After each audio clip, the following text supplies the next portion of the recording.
Bonjour les amis, alors aujourd'hui je vais vous montrer comment je m'y prends pour découper les parpaings sans posséder de disqueuse ou de tronçonneuse à parpaing, voilà, donc avec des outils à l'ancienne.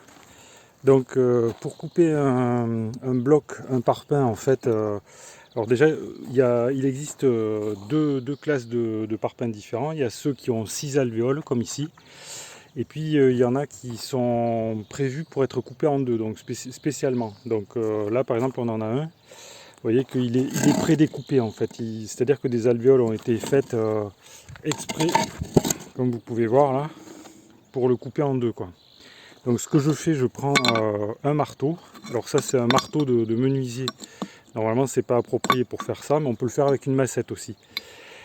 Donc on commence par taper des petits coups comme ça là.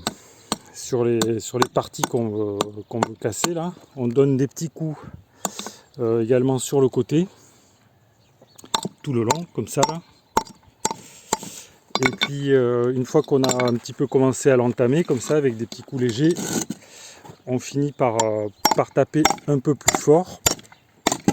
Et voilà. Vous voyez, donc alors j'ai fait ça avec une seule main. Donc je vous recommande pas de faire ça avec une seule main. C'est pas pratique. Mais vous voyez, ça se casse relativement facilement. Et on a donc au final, on obtient deux blocs cassés en deux là, d'environ 25 cm. Voilà. Et en ce qui concerne les bavures qu'on peut voir ici,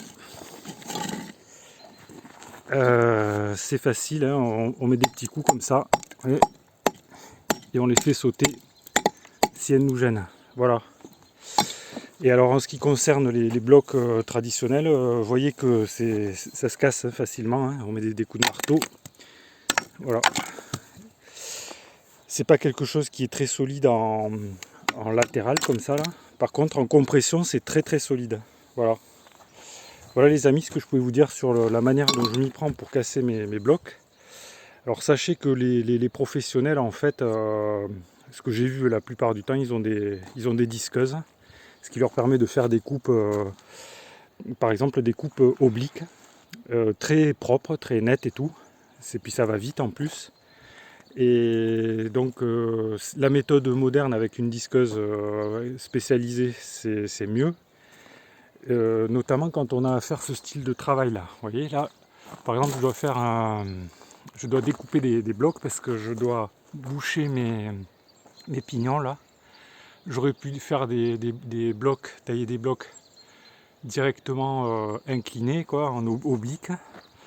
Mais comme j'ai pas de disqueuse, eh bien je fais avec cette méthode là. Et puis je boucherai ce qui n'est pas comblé avec un petit coffrage et du béton. Et voilà.